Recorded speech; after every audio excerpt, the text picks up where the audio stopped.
أعوذ بالله من الشيطان الرجيم بسم الله الرحمن الرحيم ولقد نصركم الله ببدر وأنتم أذلة فاتقوا الله لعلكم تشكرون إذ تقول للمؤمنين لن يكفيكم أن يمدكم ربكم بثلاثة آلاف من الملائكة منزلين بلى إن تصبروا وتتقوا ويأتوكم من فورهم هذا يمددكم ربكم بخمسة آلاف من الملائكة مسومين. And Allah had already helped. Et Allah vous a déjà secouru à Badr lorsque vous étiez faible. Prenez donc Allah comme protecteur afin que vous soyez reconnaissants. Quand tu disais aux croyants, ne vous suffira-t-il pas que votre Seigneur vous vienne en aide en faisant descendre 3000 anges? Oui, si vous restez ferme et si vous restez droit et que vos ennemis fondent sur vous au grand galop, votre Seigneur vous enverra pour vous aider 5000 anges qui les attaqueront avec véhémence.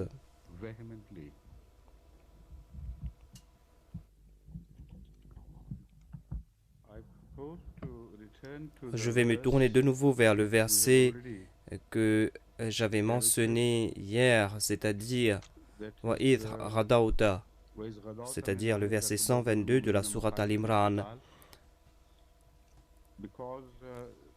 Je vais me tourner de nouveau vers ce verset parce que certains ennemis de l'islam, comme M. Weri, comme M. Sale, et plus récemment M. Montgomery Watt, un ennemi véhément de l'islam, ont attaqué ces versets et ils ont lancé certaines critiques à l'encontre de ces versets, des critiques que l'on doit répondre. Et la dernière fois, je n'ai pas pu répondre complètement à ces critiques. Donc aujourd'hui, je vais me tourner de nouveau vers cela après avoir parlé à propos d'Uhud.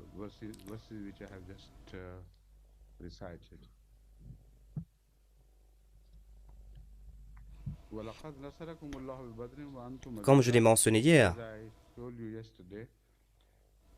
Dieu rappelle les musulmans que les musulmans ne doivent pas s'effrayer à cause de leur faiblesse, parce que Dieu a déjà établi le fait que la faiblesse des musulmans, c'est-à-dire la faiblesse en nombre, face à un ennemi beaucoup plus puissant, n'est pas quelque chose d'important. Ce qui est important ici, c'est l'aide d'Allah, une aide qu'Allah a garantie. Donc, puisque vous avez déjà vu la démonstration de l'aide divine, et vous avez déjà vu certainement que Dieu a accompli ses promesses, tout comme à Badr, alors pourquoi être concerné par votre faiblesse? Donc voilà le message qui a été donné dans ce verset. وَلَقَدْ نَصَرَكُمُ اللَّهُ بِبَدْرٍ.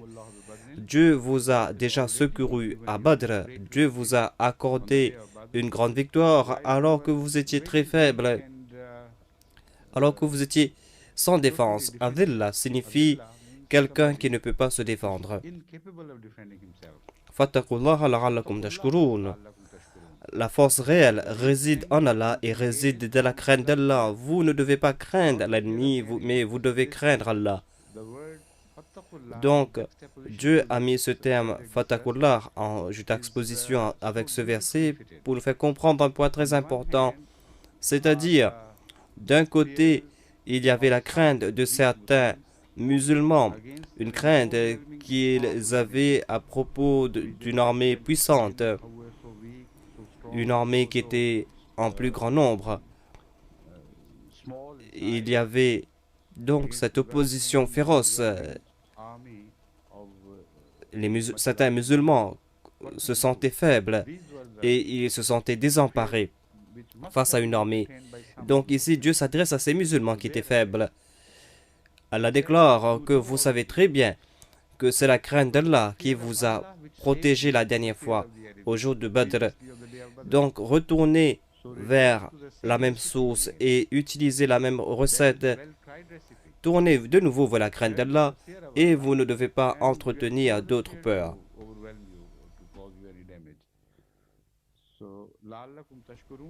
La'allakum tashkurun. Et tout ce qui va découler de la taqwa doit vous pousser vers la reconnaissance. Ici, dans ce verset, Allah a déjà mentionné une chaîne de victoire. Parce que même s'il n'a pas été mentionné, mais le mot tashkurun nous l'explique. Le Saint-Coran a conclu que vous devez oublier vos faiblesses. Vos faiblesses n'ont pas lieu d'être. Ce qui est important ici est la taqwa, la crainte d'Allah. Donc, si vous avez la crainte d'Allah, ce qui va suivre sera la reconnaissance d'Allah. On n'est pas reconnaissant envers quelqu'un après être humilié par cette personne. Cette expression est que vous serez reconnaissant. Cela veut dire que nous allons faire en sorte que vous ayez de grandes victoires. Et tout ce que vous allez faire, ce sera d'être reconnaissant envers Allah et vous allez devoir exprimer votre gratitude. Une gratitude que vous ne pourrez pas exprimer parce que vous ne pourrez pas remercier Allah tout comme il doit être remercié. La'allakum tashkurun est un état de gratitude constant. Donc, vous allez devoir continuer à démontrer votre reconnaissance envers Allah. Cela veut dire que la grâce d'Allah sera si immense que vous serez reconnaissant envers Allah, mais cette reconnaissance ne suffira pas. Vous ne serez pas apaisé par cette reconnaissance. Vous allez sentir que vous devez encore plus à Allah. Al-Badr a été mentionné dans mes dars. Que signifie Al-Badr? Parce que certains jeunes, même s'ils ont pu entendre parler d'Al-Badr, ils ne connaissent pas exactement c'est quoi Al-Badr. Al-Badr veut dire une pleine lune. Et en fait, la bataille de Badr fut précédée par une nuit de pleine lune.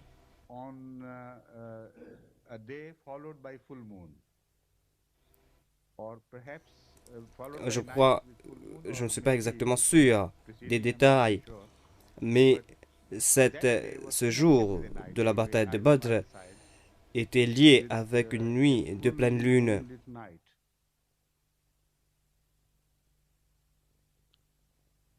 Le Messie premier alayhi salam a parlé à propos d'Al-Badr et il a mentionné des points merveilleux. Il a déclaré que c'était un signe de la part d'Allah, c'est-à-dire que l'islam naissante, même si l'islam est apparu comme un croissant de lune, un croissant qui est si faible en luminosité que on le voit à peine. Et ce croissant plutôt peut être obscurci par un nuage même. Même une atmosphère où il y a de la poussière peut obscurcir le croissant. Donc, les ennemis croyaient que l'islam allait disparaître et c'est pour cette raison qu'ils ont essayé de le détruire en obscurcissant la vérité de l'islam, en essayant de vaincre le saint prophète Mohammed, paix soit sur lui, et ses suivants.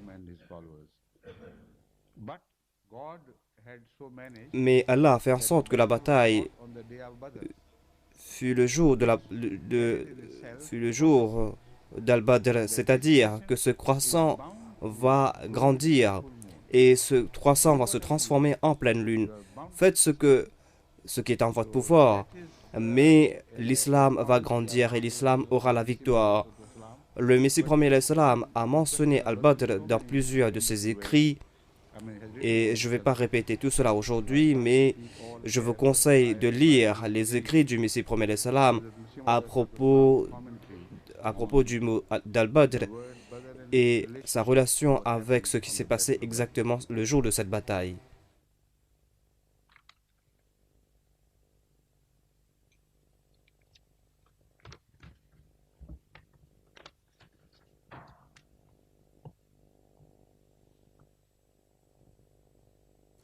Le mot azilla, comme je l'ai expliqué, veut dire une position faible et sans défense. Voilà ce que les exégètes du passé déclarent. Ils disent que azilla signifie faiblesse ou position, une faible position, une position sans défense. Cela signifie aussi un très petit nombre ou le peu de moyens qu'on a pour se défendre. Cela veut dire qu'évidemment, la position est si faible que la personne ne peut plus se défendre.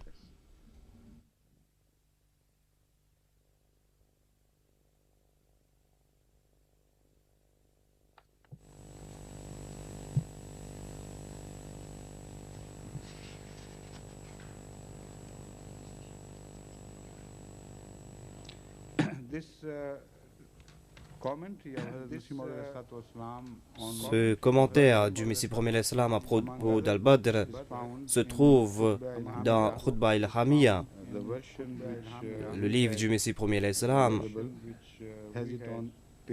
On trouve à la page 182-183 de ce livre du Messie premier l'Islam.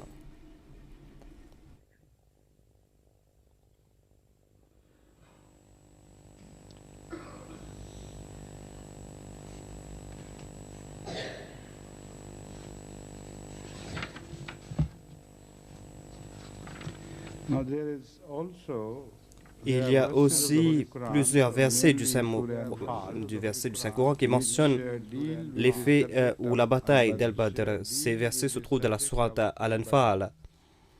Et si quelqu'un est intéressé à comprendre ce qui s'est passé exactement le jour d'Al-Badr du point de vue du Saint-Coran, il doit lire le Saint-Coran, versets 8 à 11, 12 à 15, 16 à 18 et 42, 43 et 44 à 45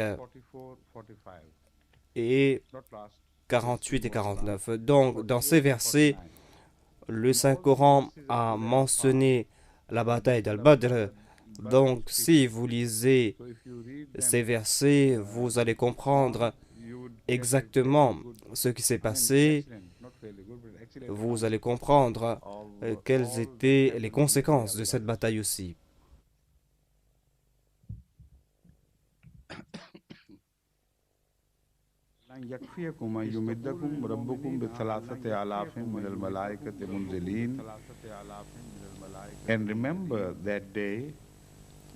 Et souviens-toi quand tu disais aux croyants, ne vous suffira-t-il pas que votre Seigneur vous vienne en aide en faisant descendre 3000 anges des cieux?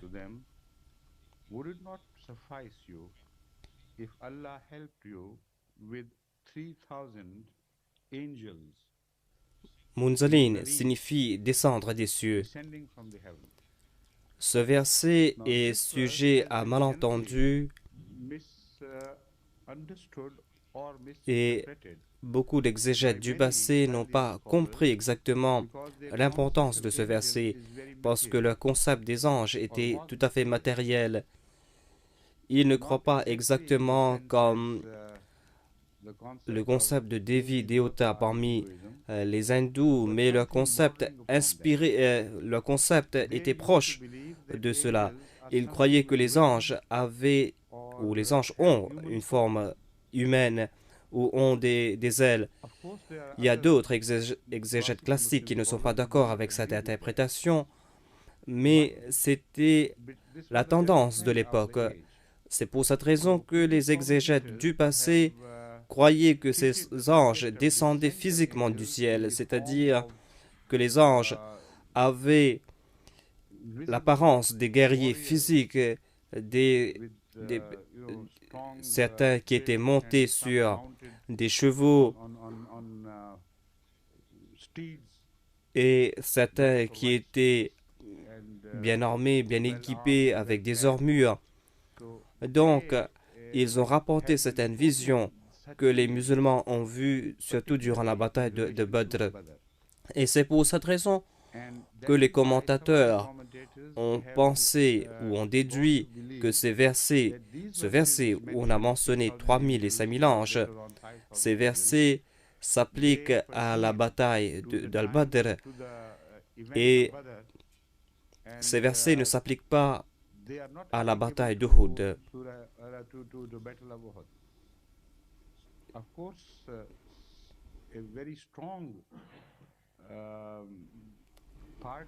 Certains exégètes du passé, incluant les Sahaba, pensent que ces versets s'appliquent à la bataille d'Uhud et non pas à la bataille d'Al-Badr. Mais l'argument qu'ils présentent de l'autre côté est que même si les anges ont été vus le jour de la bataille d'Al-Badr, les anges qui sont venus aider les musulmans, on n'a pas vu ces mêmes anges au jour de la bataille d'Uhud, à l'exception d'un seul incident où il est dit dans un hadith qu'un compagnon du saint prophète, paix soit sur lui, a vu deux anges inspirant l'effroi et l'admiration qui étaient des deux côtés du saint prophète Mohammed, paix soit sur lui. Mais ce compagnon était la seule personne à voir cette vision. Et évidemment, c'est une vision. Et Allah a fait voir de telles visions à plusieurs personnes. Donc, cette personne peut-être était inquiète et Allah voulait le rassurer qu'il était en train de s'occuper de son prophète. Donc, cela devait être une vision, mais moi, je crois que tout ce qui a été dit à propos de Badr est aussi une grande vision parce que les anges n'ont pas de telle forme. Les anges n'ont pas à se battre avec des armes matérielles. Les anges sont au-dessus de cela. Les anges ne sont pas physiques, ne sont pas matériels, tout comme nous le sommes. Donc, c'était peut-être des apparitions que certaines personnes ont vues, ou c'était peut-être une vision à grande échelle, afin de prouver aux compagnons du saint prophète Mohammed, paix soit sur lui, que tout ce qui a été prédit par le saint prophète, paix soit sur lui, doit être pris sérieusement. Vous devez croire dans ces prophéties. On a mentionné de telles visions à grande échelle durant d'autres périodes de l'islam. Par exemple, il y avait cet incident qui concernait le prophète ou le calife Omar plutôt, où il a vu dans une vision que les musulmans se battaient dans le nord de Médine. Ils se battaient très loin de Médine et il était dans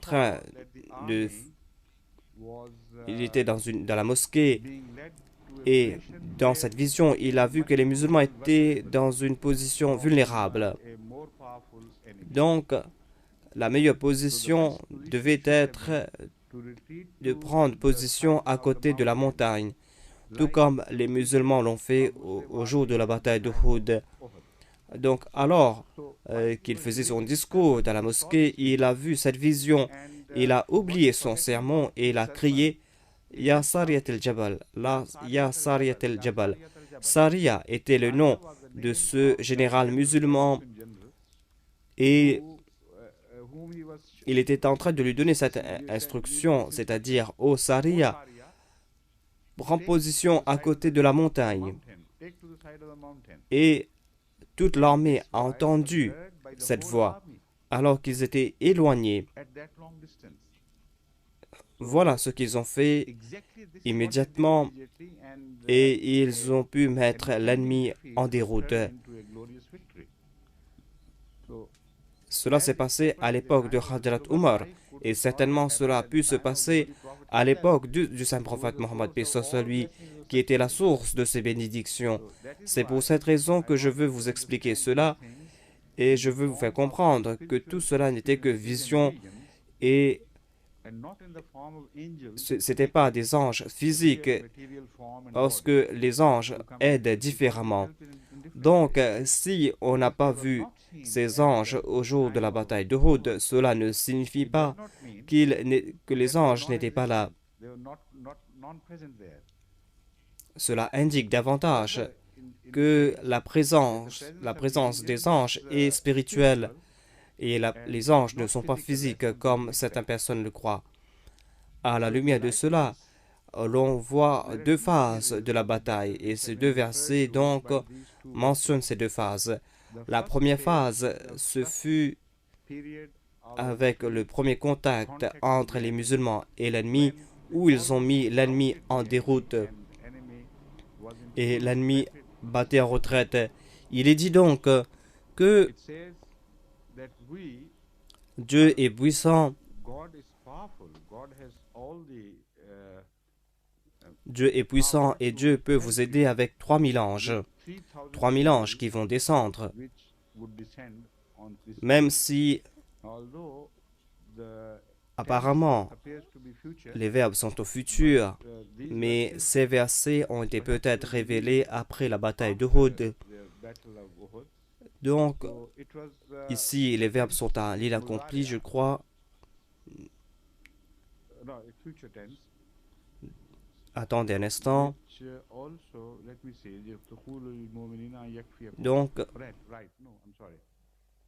Donc c'était une prophétie faite par le saint prophète Mohammed sallallahu alayhi wa sallam.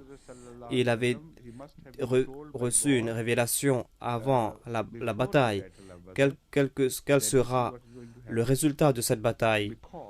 Même si ce verset a été révélé après l'événement d'Uhud, ces versets mentionnent ce que le saint prophète Mohammed, paix soit lui, a dit aux musulmans quand il était en train de leur donner ses instructions et quand il était en train de leur assigner leur poste de combat. Donc cela signifie que le saint prophète Mohammed, paix soit lui, les avait déjà dit avant même la bataille que des anges vont venir pour vous aider et 3000 anges vont descendre. Pourquoi 3000? Parce que le nombre d'ennemis était 3000. Cela signifie donc qu'il y a certaines forces spirituelles qui devaient s'occuper de tout soldat ennemi.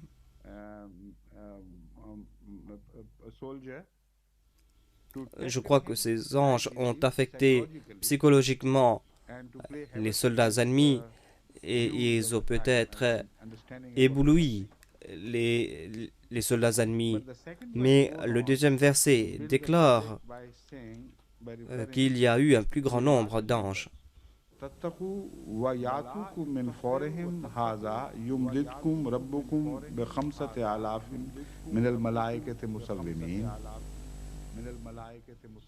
Ce qui signifie, pourquoi pas? Pourquoi est-ce que vous n'allez pas recevoir une aide de la part d'Allah?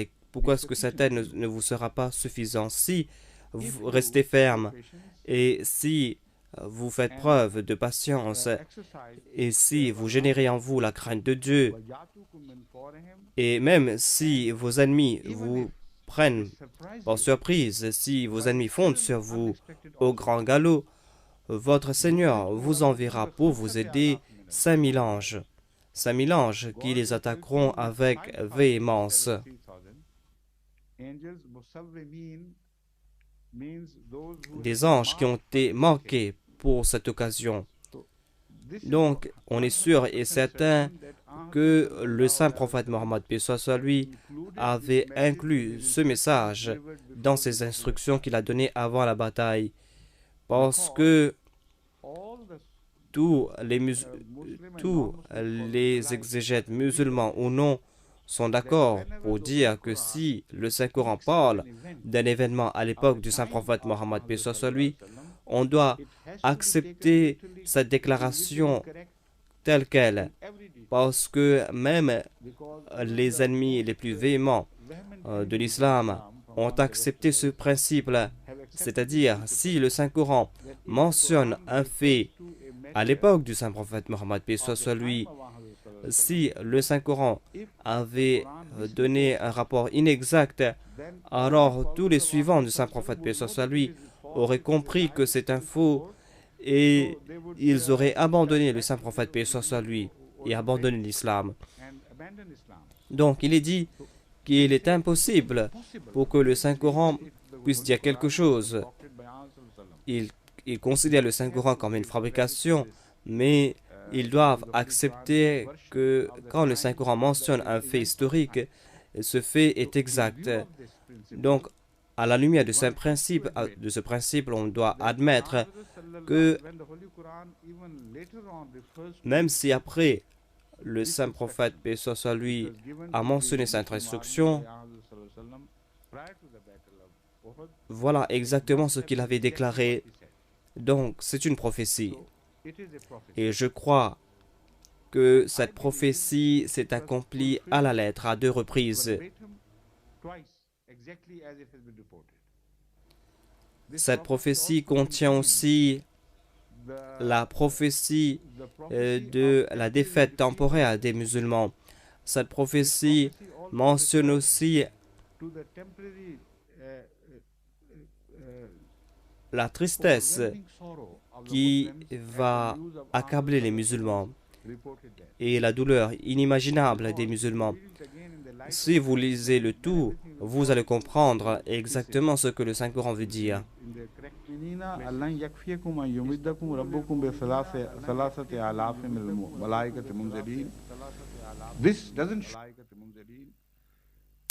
Cela ne démontre pas une période de péril, mais c'est une déclaration très simple, une déclaration de victoire des musulmans.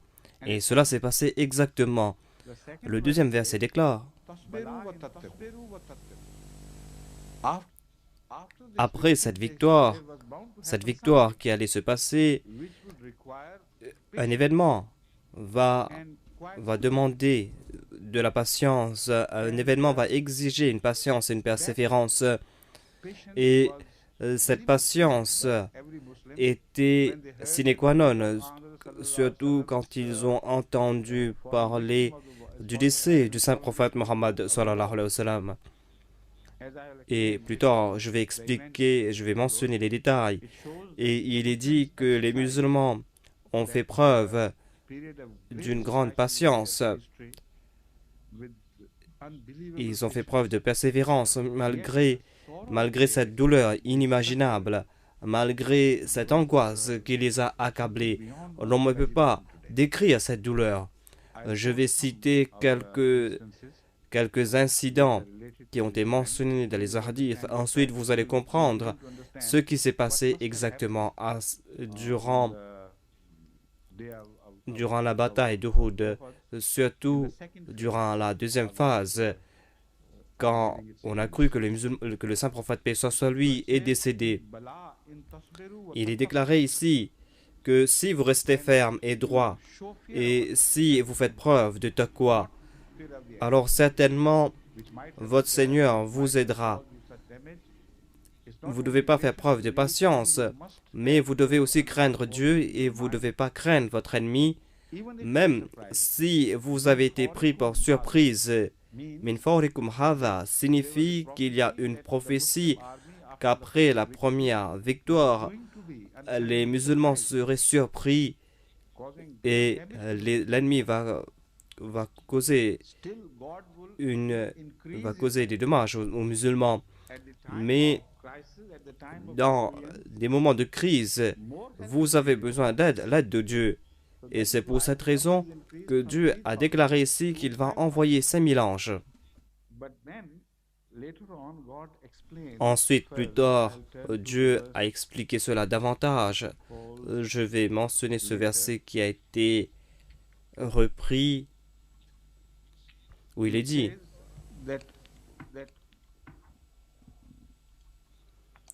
que nous vous avons promis tout cela, c'est-à-dire nous avons fait des promesses concernant les anges et tout, mais souvenez-vous que ce ne sont pas les anges ici qui sont importants, l'aide vient de la part de Dieu et c'est cela qui est important. Donc, cette expression mentionne la situation, c'est-à-dire là nous fait comprendre que vous ne devez pas souligner trop la présence des anges. Vous avez besoin de l'aide de Dieu. Ce qui est important ici, c'est l'aide de Dieu. Et Dieu a plusieurs façons pour vous aider. Donc, la terminologie des anges est utilisée afin de vous consoler. Ce qui est important, ce qui est essentiel, c'est l'aide de la part de Dieu, l'aide que vous avez reçue de la part d'Allah. Et certainement, Allah vous a fait sortir de ces moments de crise.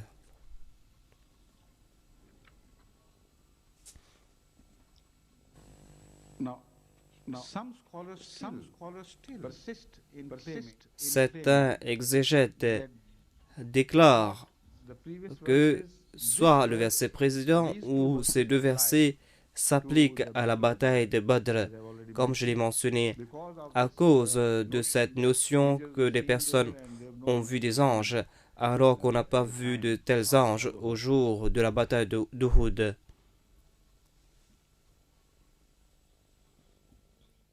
Allama Alauddin Baghdadi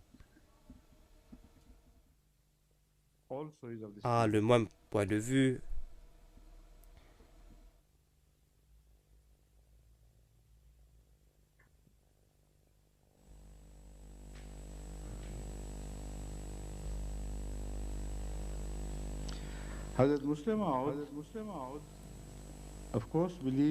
Le Muslim Maud dit que ces versets s'appliquent pour la bataille d'Uhud. Il déclare Min fawrihim signifie sans vous accorder du répit immédiatement. Donc il déclare que s'ils vous prennent par surprise, alors les anges seront en plus grand nombre. Mais dans des situations ordinaires, vous aurez besoin de moins d'anges. Donc voilà ce que je viens d'expliquer. Mais ces deux événements, dans aucun commentaire, on a mentionné que ce sont deux événements séparés.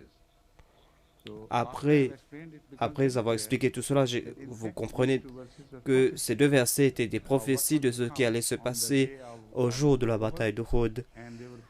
Et ces prophéties se sont accomplies.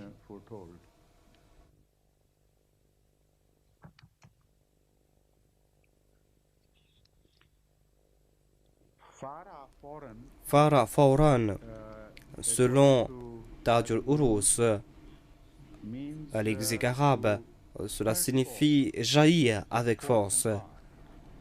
C'est pour cette raison que dans la langue ourdou, on utilise le mot fawara, c'est-à-dire le terme fawara s'applique à une source d'eau qui jaillit de la terre. Donc, min fawrihim hadha ne signifie pas tout simplement la surprise, que la surprise sera contre vous, mais l'ennemi va faire preuve d'une force phénoménale.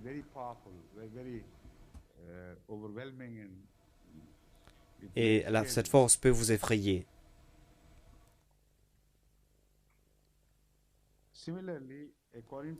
Selon Bahrul Muhit, le mot fawr signifie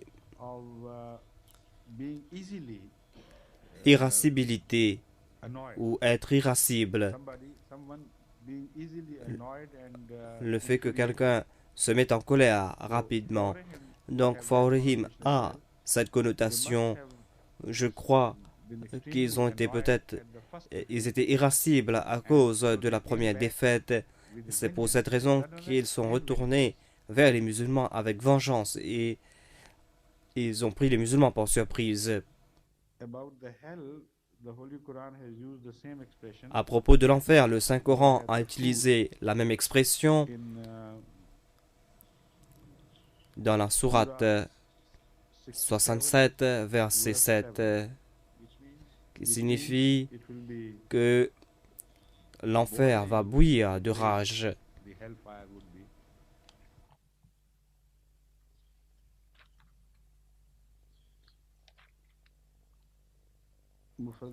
Le dictionnaire Mufradat déclare que le mot Musawimin signifie, comme je l'ai déjà indiqué, signifie manquer quelque chose. Tout comme on manque le bétail afin d'indiquer à qui appartiennent ces animaux, à quelle ferme appartiennent ces animaux.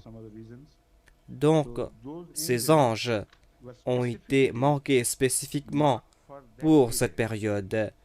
Que signifie cela? Demande sa sainteté. C'est quelque chose d'assez perplexe. Généralement, j'ai pas trouvé cela mentionné dans d'autres commentaires. Les anges sont spirituels, des êtres spirituels qu'on n'a pas pu marquer. Qu'est-ce qu'ils ont fait après cela? Après avoir accompli leur tâche, qu'est-ce qu'ils ont fait? Donc, moi je crois que c'est un phénomène beaucoup plus profond qui a été mentionné ici. Nous avons un système d'anticorps dans notre système de défense immunitaire et il y a dans ce système peut créer des millions et des millions de types d'anticorps pour un but spécifique. À moins qu'on ne crée ces anticorps pour un but spécifique, ces anticorps sont inutiles. Par exemple, si quelqu'un a un rhume, même ce rhume est quelque chose de commun, mais ce rhume n'est pas exactement le même partout et tout le temps. C'est pour cette raison que les médecins n'ont pas pu trouver de un médicament unique pour le rhume. Le virus prend des formes différentes à chaque fois et le virus attaque avec une force différente. Donc, comment est-ce qu'on peut s'attaquer à un rhume? Parce que quand le corps reçoit le message qu'il est menacé par un type de virus, immédiatement, le corps envoie des sondes afin de connaître le virus, afin d'indiquer exactement le trait de ce virus, afin que le corps puisse connaître le type de virus et le type de toxine qui sera relâché et le type de virus, la forme du virus. Et ainsi, le corps va préparer des anticorps correspondant au virus. Vous serez surpris de savoir ce qui se passe exactement, mais ce n'est pas un récit, mais voilà ce qui se passe exactement. Donc, quand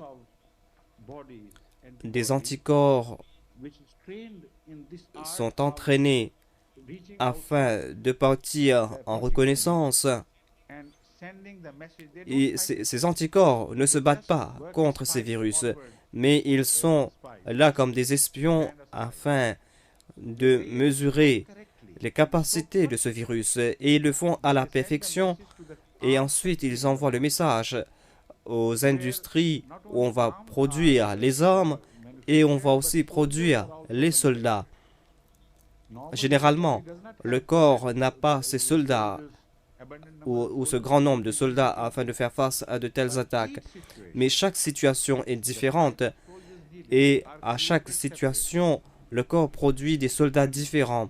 Et le système de défense aussi est fabriqué séparément selon l'opportunité. Même si vous êtes touché par une épine, même après le moindre mal, il y a le même processus qui s'enclenche. Ensuite, il y a l'avant-garde qui va partir de l'avant et qui va renvoyer le message. Et ce message va déclarer qu'on a besoin d'un tel traitement à telle position et qu'il y a tel ou tel dégât.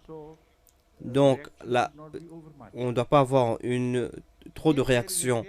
S'il y a une faille dans la communication ou s'il y a un panique qui est créé dans le système nerveux, la réaction vient de l'avant. Et c'est pour cette raison que des fois, vous avez des doigts enflés ou des fois, vous avez des coups, des bleus, parce que le corps n'a pas pu préparer les anticorps appropriés. Mais tout cela est fait en détail. Et ces réactions sont selon l'action. Donc, je crois que le terme Musawimin s'applique pour de telles situations. On a besoin des anges afin de contrôler ce phénomène. Le Muslim Maud a mentionné le concept des anges et c'est pour la première fois que j'ai trouvé ce nouveau concept ou cette nouvelle attitude qu'on doit adopter par rapport aux anges. Plus tard, j'ai vu que tout cela découlait du Messie premier salam. Il s'est basé sur la description des anges donnée par le Messie premier salam. Mais il a élaboré ces termes et ces descriptions. Et dans son livre Malaikatullah, les anges de Dieu, il a déclaré que les anges sont choisis par Dieu pour mettre en application des lois. Il y a des anges qui ont été choisis et qui ont été placés par Dieu afin de faire tourner la machinerie de l'univers. Donc, l'univers entier est contrôlé par un nombre incalculable d'anges. C'est pour cette raison que le Saint-Coran déclare que il y a un nombre incalculable d'anges. Donc, toutes les lois de la nature sont gouvernées par des anges. Voilà ce que le Messie premier salam a déclaré. Le Muslim Maud s'est appesanti dessus et il a déclaré qu'il y a des anges pour mettre en application la moindre loi qu'il y a dans la nature. Donc, tout ce que vous voyez dans l'univers n'est pas quelque chose d'accidentel. Les scientifiques déclarent que ce sont là les lois de la nature, mais on doit mettre en application une loi. Vous ne pouvez pas fabriquer une loi sans qu'il y ait un service chargé de faire respecter cette loi. Quand vous établissez une loi, vous devez avoir un service qui est chargé de faire respecter cette loi. Selon la philosophie islamique basée sur le Saint-Coran, ces lois sont en opération et ce sont des anges qui contrôlent ces lois. Donc ce n'est pas là un mythe qui a été décrit ici. Le terme Musawimin signifie donc qu'il y avait des anges à l'intérieur du psychisme de ces personnes. Ces anges contrôlaient les glandes, les sécrétions. Ces anges contrôlaient leurs esprits qui pouvaient générer des hallucinations, qui pouvaient générer des peurs et des dépressions. Donc il y avait des centaines et des milliers de facteurs qui étaient contrôlés par des anges. Et tout comme pour la production des anticorps, il y avait un ange pour une action spécifique, un ange qui sera créé pour ce but spécifique. Donc, durant la première phase de la bataille, on avait besoin de certains anges et pour un nombre spécifique Et c'est pour cette raison qu'Allah a déclaré ici qu'il vous a aidé avec 3000 anges. Plus tard, la situation était différente. Les musulmans ont subi un revers et il y avait cette attaque qui venait de la part des incroyants. Et pour cette situation, on avait besoin d'anges de certains anges spécifiques et c'est pour cette raison qu'Allah a envoyé 5000 anges. Musawwimin signifie que ces anges étaient là pour un but spécifique. Donc, je ne dis pas que les anges vont et viennent et décèdent. C'est pas ce que je veux dire. Mais ce phénomène qu'ils génèrent, ce phénomène est un phénomène continu. Ils arrivent pour une situation, ils s'occupent de cette situation, tout comme Allah leur donne. Ensuite, cette phase termine.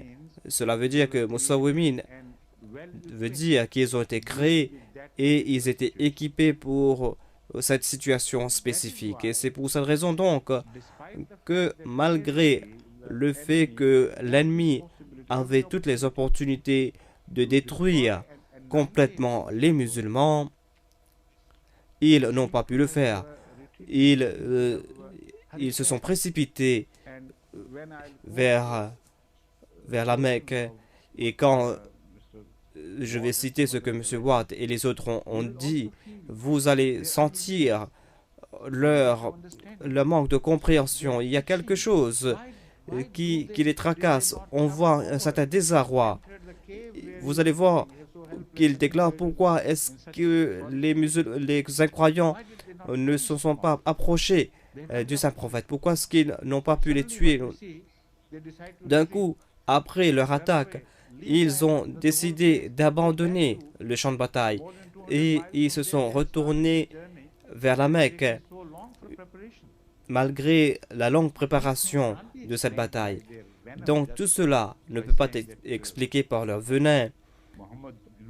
Ils ne peuvent pas expliquer cela en disant que Mohammed a inventé ceci, a inventé cela. Ce sont là des explications farfelues de leur part. En fait, on ne peut pas expliquer ces faits. On ne peut expliquer ces faits qu'à la lumière de ces deux versets.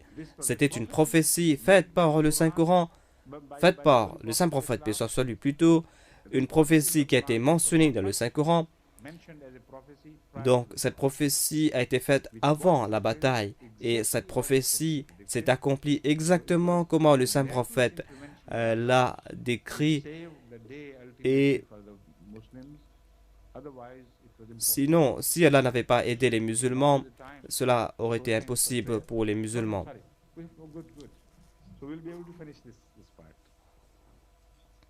J'étais surpris.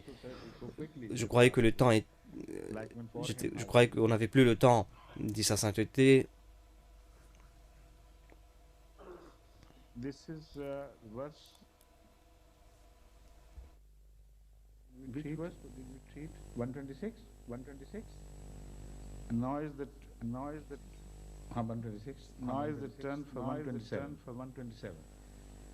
وَمَا جَعَلَهُ اللَّهُ إِلَّا بُشْرَى لَكُمْ. That is the verse which I referred to earlier. Which means that when we spoke of angels, Ce qui signifie que lorsque nous avons parlé des anges, nous voulions tout simplement vous donner des bonnes nouvelles, c'est tout. Nous voulions vous donner une bonne nouvelle. Ne prenez pas ces choses au pied de la lettre. Voilà ce que le Saint-Coran nous explique. Bushra lakum wa litatma'inna qulubukum. Afin que vous ayez cette bonne nouvelle et pour que vos cœurs soient tranquillisés, et le secours ne vient que de la part d'Allah, le puissant, le sage. Allah sait comment vous aider parce qu'il est Azizul Hakim. Al-Aziz signifie quelqu'un de puissant, quelqu'un qui, en fin de compte, a la victoire. Décrire quelqu'un de puissant, cela ne veut pas dire qu'en fin de compte, il aura la victoire. Mais Aziz signifie les prouesses de quelqu'un, la force de quelqu'un par rapport aux conséquences de la bataille. Si quelqu'un, tout le temps, a la victoire, alors on va qualifier cette personne d'Aziz. Donc il est dit ici qu'Allah est Aziz. Allah n'a pas besoin des anges ou des autres agences. Allah n'a pas besoin de matériel. Mais vous devez savoir que Dieu est avec vous, et tant que vous êtes avec Dieu, tant que vous craignez Dieu, vous n'avez personne d'autre à craindre. Donc les anges et ces choses ne sont que des expressions, ne sont que les moyens qu'Allah utilise. Ce sont des jargons qu'Allah utilise. Et vous ne devez pas prendre tout cela au pied de la lettre. Allah sait très bien ce qui s'est passé, et Allah connaît aussi la nature de ces anges qu'il a envoyés.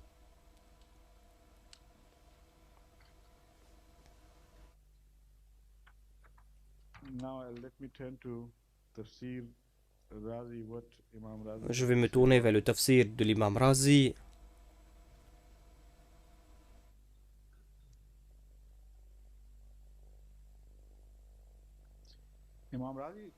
L'imam Razi déclare qu'il y a deux raisons qui ont été mentionnées par rapport à cette prophétie.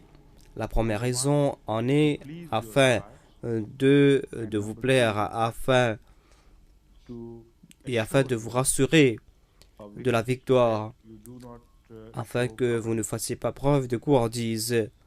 Tout cela est évident.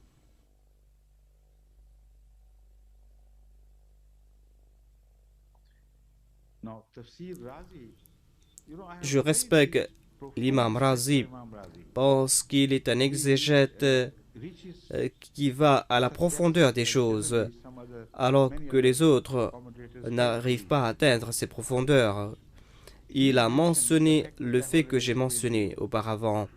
L'imam Razi déclare qu'immédiatement après la mention des anges, ce verset indique que vous ne devez pas mettre trop d'emphase sur la présence des anges. C'est-à-dire, ne croyez pas que ce sont les anges qui sont importants pour vous ici. Allah déclare, ce qui est important, c'est Dieu. Dieu et son aide. Quelle que soit la forme de l'aide, cela n'a pas d'importance. C'est l'aide de Dieu qui est important. Et voilà donc ce que veut dire ce verset selon l'imam Razi.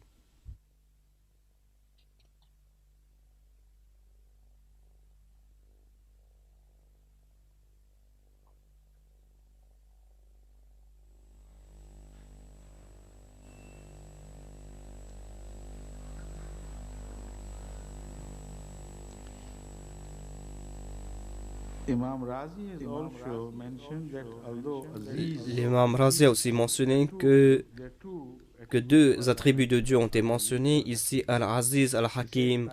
Al-Aziz signifie donc la puissance phénoménale de Dieu, quelle que soit la situation. Al-Hakim signifie que tout ce qu'elle a fait, il y a tout le temps une sagesse sous-jacente. Donc, même dans une défaite apparente, ne croyez pas que Dieu n'était pas Aziz, comme si temporairement Dieu s'est affaibli. Il n'est pas seulement Aziz, mais Allah est aussi Hakim. Allah a planifié le tout. Allah a une sagesse sous-jacente. Allah a des raisons particulières. Et dans la plupart des cas, ce sera de l'avantage des amis de Dieu. Donc, selon l'imam Razi, selon l'imam Razi, durant la bataille d'Uhud, il y avait une phase temporaire où, du point de vue de certains, Allah n'était pas Aziz. Le Saint-Coran nous rappelle qu'Allah n'est pas tout simplement Aziz, mais Allah est aussi Hakim. Donc il y a une sagesse qui accompagne Allah à chaque instant. Et quand vous étudiez les effets de la bataille d'Uhud, vous allez voir des sagesses extraordinaires. Regardez par exemple les événements concernant l'expulsion des Banu Nadir, cette tribu juive. L'expulsion de cette tribu juive était liée avec les événements de la bataille d'Uhud, parce que ces personnes ont mal jugé plutôt la faiblesse des musulmans. Au début, ils cachaient leur venin et leurs hostilités, et ils prenaient beaucoup de précautions quand ils traitaient les musulmans. Mais ce fut durant la bataille d'Uhud que la bataille d'Uhud les a déçus, ou les a trompés plutôt, et ils disent que si c'est ces personnes, et voilà ce que M. Watt aussi a mentionné, il a déclaré immédiatement après la bataille d'Uhud, les Juifs ont commencé à se moquer du saint prophète, paix soit lui, ouvertement. Il déclarait: est-ce que tu es ce prophète? Nos prophètes à nous sont puissants, nos prophètes à nous ne sont jamais vaincus. Toi, tu as subi une humiliation, donc il est impossible que tu sois un prophète, tu es une personne ordinaire. Cela les a enragés, et cela démontre aussi que précédemment, ces personnes, contrairement à ce que le monsieur Watt voulait nous faire croire, ces personnes n'avaient pas peur du saint prophète Mohammed, paix soit lui. Ils avaient peur de l'aide de Dieu, en fait. Ils avaient peur, attention, que l'aide de Dieu soit du côté du saint prophète Mohammed, paix soit lui. Donc la bataille d'Uhud les a fait tirer une mauvaise conclusion. Ils connaissaient le saint prophète, paix soit lui, et ils connaissaient le nombre de musulmans qui l'accompagnaient. Tout cela n'était pas important, mais ils pensaient que les musulmans étaient assez puissants. Mais ils avaient peur de l'aide de Dieu. Et c'est pour cette raison que le Saint-Coran a mentionné ces faits, notamment en disant que même s'ils rejettent les prophètes, mais ils croient certainement que Dieu est avec ce prophète. La bataille d'Uhud donc a exposé cette contradiction. Selon M. Watt, après la bataille d'Uhud, ils ont commencé à ridiculiser et critiquer publiquement et ouvertement le saint prophète, paix soit lui, et les musulmans, en mentionnant ces faits. C'est-à-dire que nous n'avons plus l'impression que Dieu est avec toi. Précédemment, ils avaient rejeté le saint prophète, mais ils ont dit que plus maintenant. Ils disent: la bataille d'Uhud a prouvé sans aucun doute que tu es une personne ordinaire et tu n'as pas l'aide de Dieu, tu ne jouis pas de l'aide divine. Donc, cette admission de la part des Juifs a indiqué aussi leur attitude précédente. Même si M. Watt, dans son propre style, il a essayé de ridiculiser le saint prophète Mohammed, paix soit lui, à travers les Juifs, en fait, il m'a fait comprendre un phénomène qui a été mentionné par le Saint-Coran, mais un phénomène à propos de quoi on n'avait pas de preuves. Le Saint-Coran a mentionné que les Juifs ont rejeté le saint prophète, paix soit lui, mais le Saint-Coran déclare dans le même souffle que dans leur cœur, ils avaient des doutes, ils suspectent que Dieu est de la part de Dieu et que le saint prophète est de la part de Dieu. Maintenant, nous avons une preuve par l'observation de M. Watt.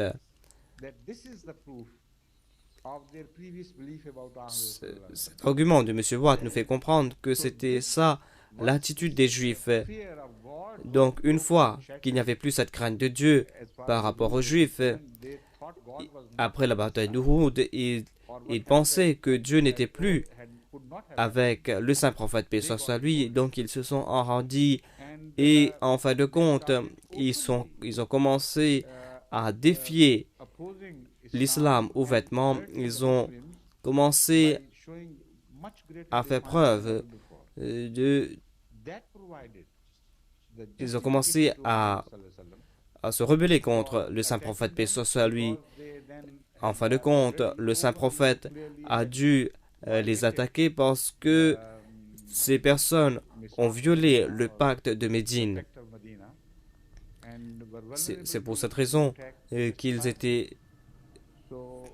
méritaient une punition, un châtiment.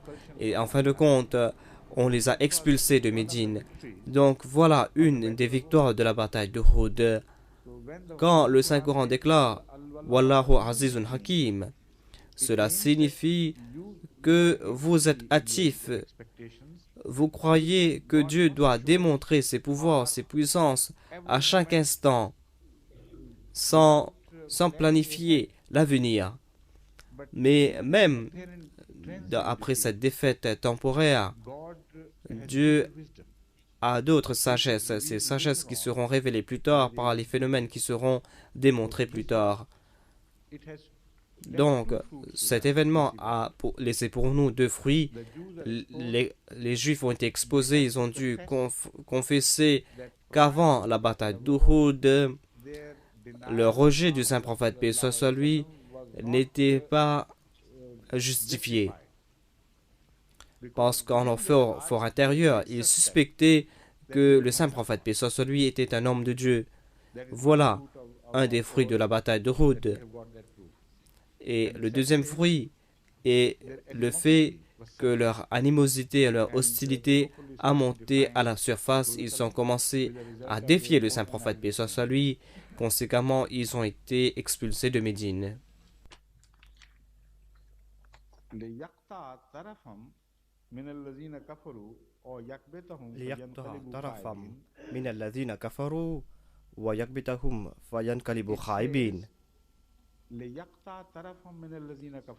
Il est dit ici,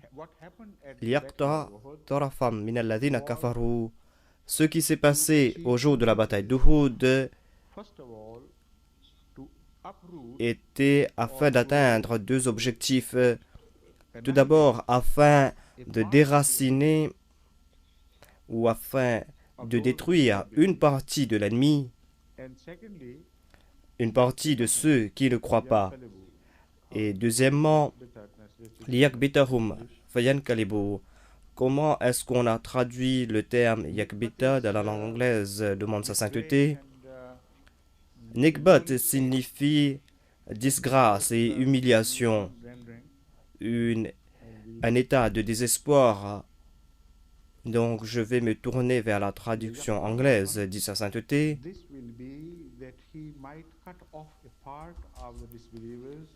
Afin qu'il puisse déraciner une partie des incroyants ou afin qu'il puisse les humilier.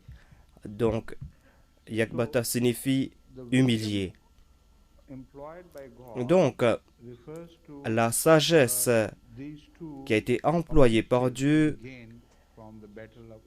pointe vers ces deux objectifs, c'est-à-dire Dieu voulait atteindre ces deux objectifs à travers la bataille d'Uhud. Tout d'abord, il va détruire une partie de l'ennemi. Ensuite, ils vont retourner sans avoir atteint leur objectif. Donc, certainement, Dieu a atteint ces deux objectifs à travers la bataille d'Uhud et l'ennemi est retourné sans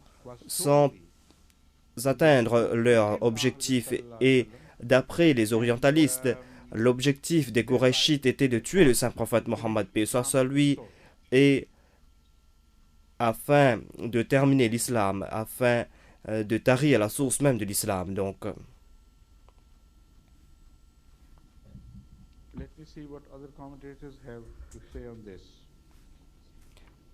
je vais voir ce que les autres exégètes disent à ce propos.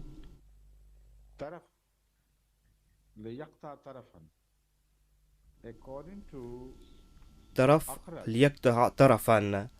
Selon Aqrab, taraf signifie harfu shay wa nadiyatuhu, c'est-à-dire à la périphérie de quelque chose. Allah déclare donc que la bataille d'Uhud a été planifiée non pas afin de détruire l'ennemi entièrement, mais afin d'infliger des dommages périphériques. Donc, Dieu ne voulait pas atteindre le cœur de l'ennemi à travers cette bataille. Donc, cet objectif était le contraire de l'objectif de la bataille de Badr. À propos de la bataille de Badr, Allah déclare que cette bataille avait pour but, de déraciner l'animosité, de déraciner l'opposition envers le saint prophète, paix soit sur lui. Cette bataille avait pour but de détruire la source même de l'hostilité. Donc ici, nous avons une comparaison très intéressante, parce que cet objectif avait été atteint par les musulmans au cours de la bataille de Badr. Et plus tard, je vais citer M. Montgomery Watt. Il a admis cela, il a nommé ses chefs. Il a dit, voilà les personnes importantes parmi les Qurayshites. Et ces personnes ont été complètement détruites au cours de la bataille de Badr. Et après eux, il n'y avait plus de leadership valable. Donc voilà le but de la première bataille. Et les musulmans ont atteint ce but. Et tel était le projet de Dieu. Le but d'Uhud était du point de vue des mouchriquines de la Mecque. C'était eux donc qui voulaient tarir la source de l'islam. C'est eux qui voulaient détruire le leadership de l'islam. Mais eux, par contre, ils n'ont pas pu atteindre leur objectif. D'après eux, c'était un prêté pour un rendu, mais en fait, ils n'ont pas pu atteindre leur objectif. Si ils avaient pu détruire le leadership islamique, c'est-à-dire s'ils avaient pu tuer le saint prophète, paix soit sur lui, ils auraient eu un grand succès. Mais le Saint-Coran déclare que le but de la bataille d'Uhud n'était pas de déraciner l'ennemi, parce que l'ennemi avait déjà été déraciné durant la bataille de Badr. Allah déclare que tel était notre objectif et nous avons atteint notre objectif durant la bataille de Badr. Mais cette fois-ci, c'était l'ennemi qui a attaqué et l'ennemi n'a pas pu atteindre cet objectif. Donc voilà ce que veut dire le mot Nikba. Non pas le mot Nikba, excusez-moi, dit sa sainteté. Un instant. Yakbitahum. Donc, ils seront humiliés. Ils seront humiliés parce qu'ils ne vont pas atteindre leur objectif. Ils ne pourront pas atteindre l'objectif de cette invasion et ils vont retourner les mains vides.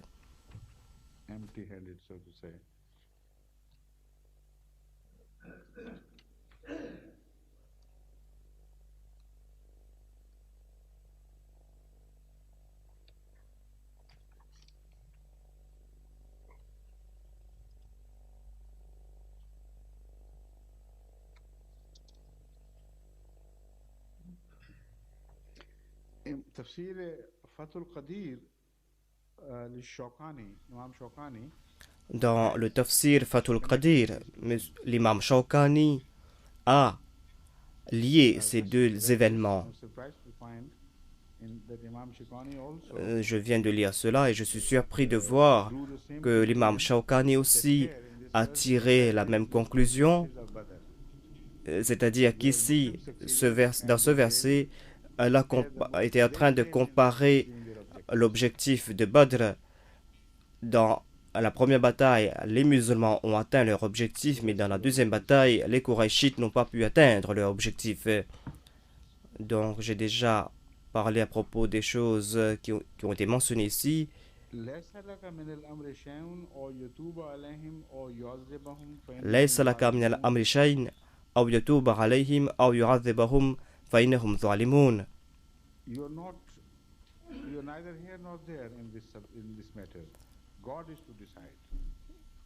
En fait, tu n'es pas responsable. C'est Dieu qui va décider. Donc, c'est Dieu qui peut les pardonner ou c'est Dieu qui peut les punir. Parce que, en tout cas, ce sont des injustes. Qui sont ces personnes qui ont été mentionnées dans ce verset? Voilà le premier point que je dois mentionner.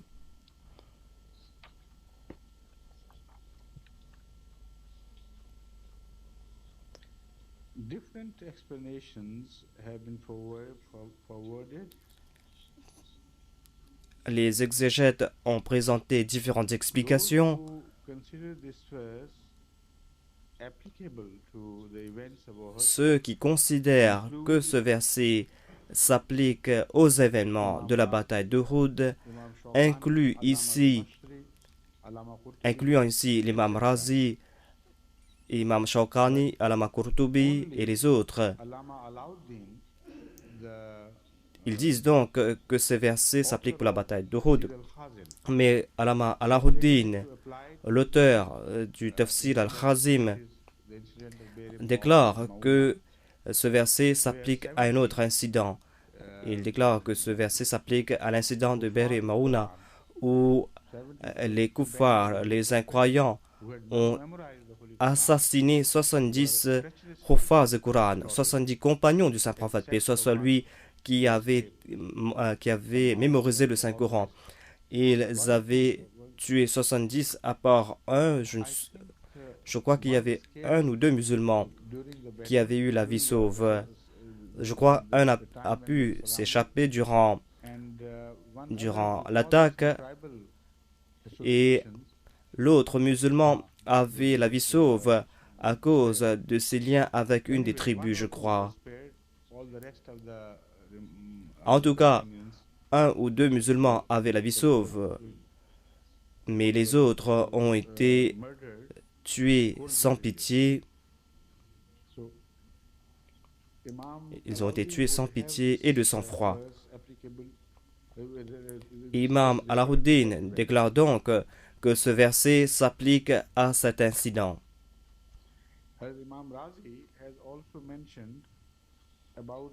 Hadrat Imam Razi aussi a mentionné Muqatil, qui a présenté le même point de vue, mais il déclare qu'il n'est pas d'accord avec ce point de vue. Il déclare que ce verset s'applique à l'événement d'Uhud.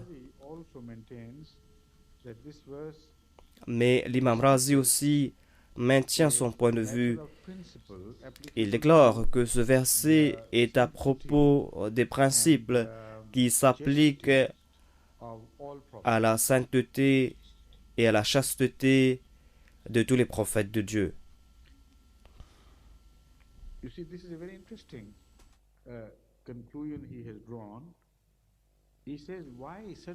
C'est une conclusion très intéressante qu'il a tirée.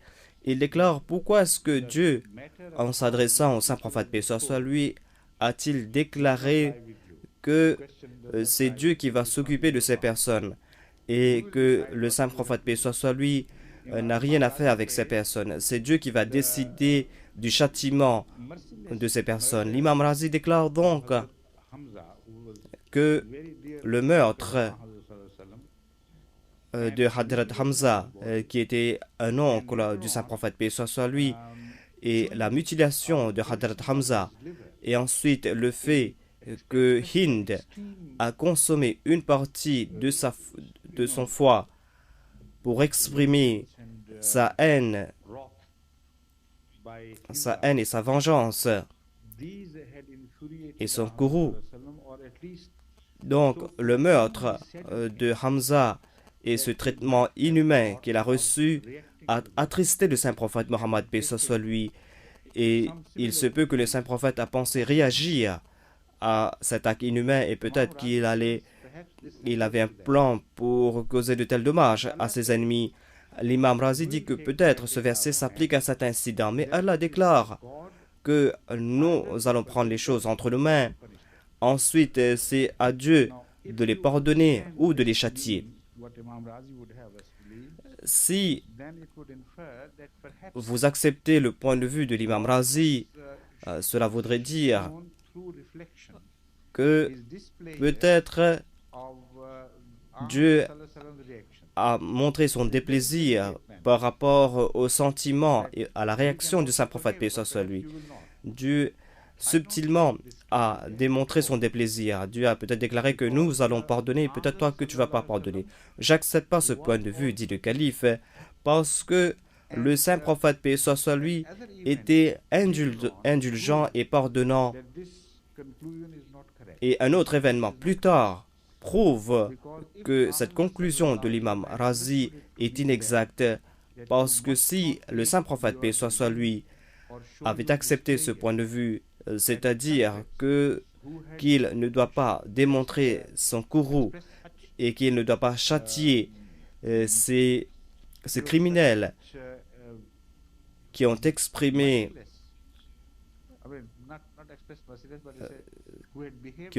leur barbarie et ces personnes qui ont été barbares envers ton oncle. Si le saint prophète, paix soit sur lui, avait accepté ce point de vue, cela voudrait dire que c'est Dieu qui allait prendre les choses entre ses mains. Comment est-ce que le saint prophète, paix soit sur lui, quand en fin de compte, il a conquis la Mecque, comment est-ce qu'il a pu décider de pardonner Hind?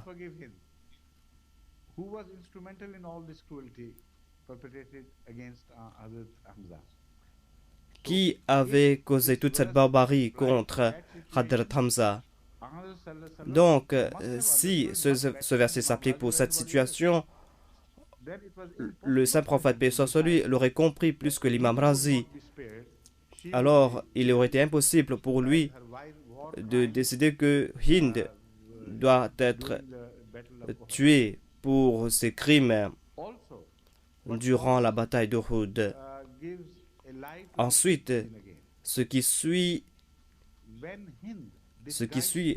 rejette cette conclusion encore une fois. Quand Hind s'est déguisée comme une femme musulmane qui était prête à faire le serment d'allégeance au saint prophète, paix soit sur lui, durant cette période, quand elle a parlé, c'était une femme qui avait un caractère très fort. Elle n'a pas pu se contenir. Le saint prophète, paix soit sur lui, a reconnu sa voix. Malgré sa décision qu'il va se venger pour la mutilation de Hadrat Hamza, qu'elle allait punir Hind. Mais à ce moment-là, il a pardonné Hind. Il a accepté la proposition de Hind.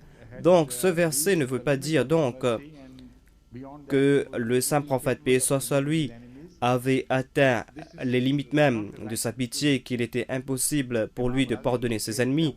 Ce n'est pas une conclusion exacte ici, dit sa sainteté. L'imam Razi est un très grand commentateur, mais je crois qu'il a failli ici, dans ce cas.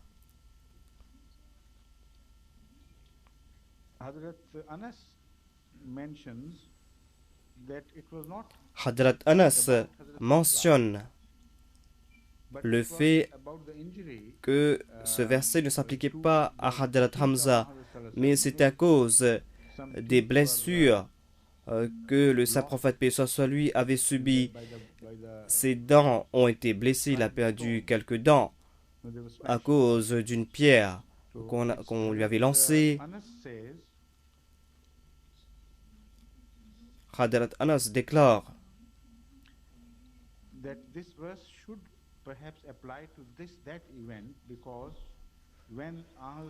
que ce verset s'applique donc à cet événement, c'est-à-dire quand le saint prophète, paix soit sur lui, fut frappé par cette pierre qui lui a fait perdre quelques dents, il a déclaré كيف يفلح قوم فعلوا هذا بنبيهم وهو يدعوهم إلى الله. Ce hadith se trouve dans Tirmizi, Kitab al-Tafsir. Comment est-ce qu'Allah va-t-il pardonner un peuple qui maltraite son prophète? Donc il était en train d'exprimer son étonnement.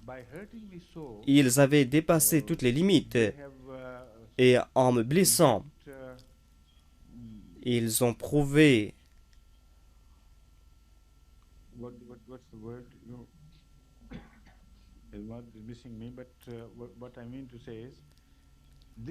donc il y a un mot qui me manque, dit sa sainteté. Je voulais dire que cela indique qu'en agissant ainsi, ils ont cessé de mériter le pardon de Dieu. Voilà donc la signification de cette expression comme citée par Hadrat Anas radhiyallahu anhu. Donc, si telle était la pensée du saint prophète, paix soit lui, ce verset que nous sommes en train de présenter signifiera donc que vaut mieux laisser cela entre les mains d'Allah. Allah sait comment se venger. Allah sait comment les punir pour la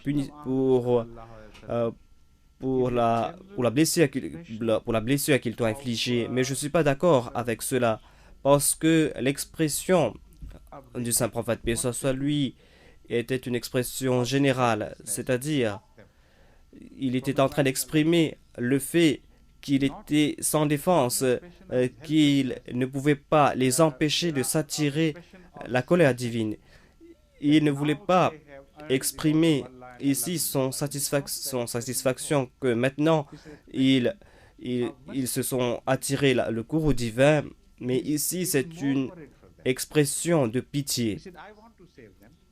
C'est-à-dire, il se soucie davantage. Il déclare que moi, je veux les sauver, moi, je veux les appeler vers la voie de Dieu, mais en me traitant de la sorte, en commettant de telles atrocités contre moi et mes suivants, ils sont en train de perdre les chances d'avoir le pardon divin. Donc, ce n'est pas une expression de vengeance. Au contraire, c'est une expression qui est en accord avec un autre verset du Saint-Coran où Allah déclare, en s'adressant à sa prophète, « La'allaka bari'un nafsaka alla yakunu mu'minin » En fait, c'est une démonstration de la même expression. Dans ce verset, Allah déclare au prophète de Dieu, « Il se peut que tu te désoles à en mourir pour eux. Est-ce que tu vas te détruire? Est-ce que tu vas te détruire pour ces personnes alors que nous allons punir ces personnes? » Donc, le saint prophète, paix soit lui, se désolait à la pensée que ses ennemis seront châtiés. Et il s'en désolait à tel point que Dieu a déclaré que si tu continues à le faire, si tu te soucies du châtiment de tes ennemis, tu vas te détruire complètement. Tu vas mourir à cause de cette tristesse. Voilà ce que signifie la ralaka bari'un nafsaka. Donc, cette expression du saint prophète, paix soit lui, doit être compris par rapport à ce verset du Saint-Coran que je viens de présenter.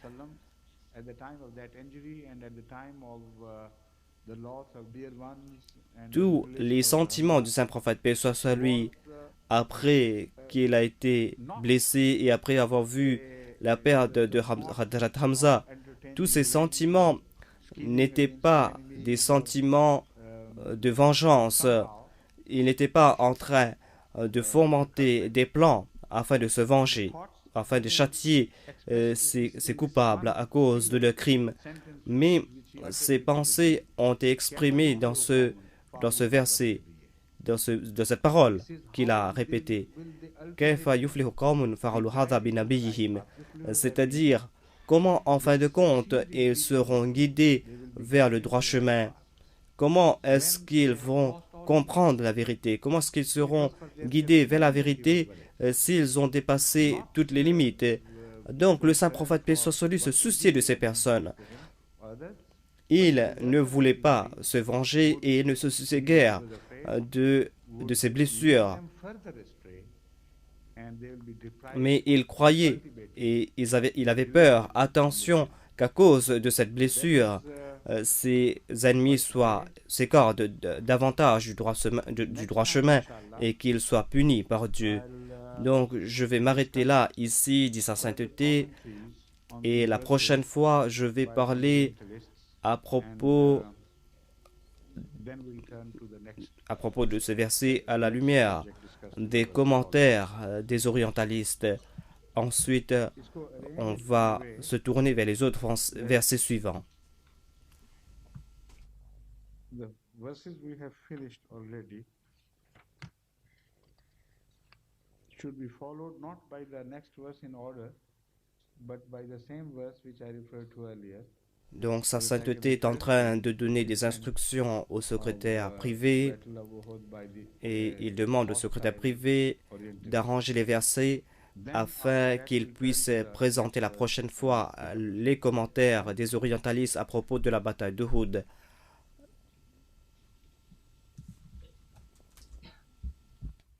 I hope I have been able to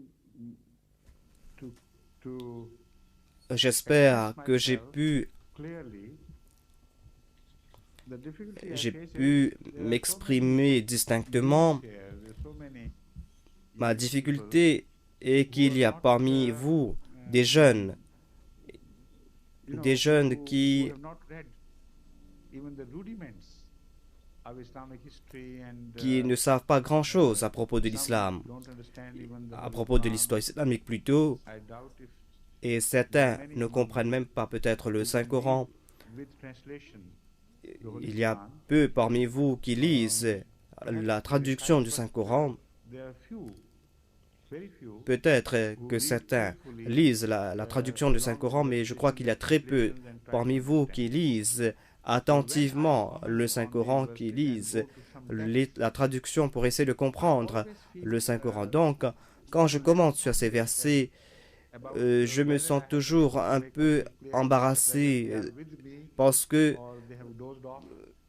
je ne sais pas si j'ai pu m'exprimer distinctement, si vous êtes avec moi ou si vous êtes en train de somnoler.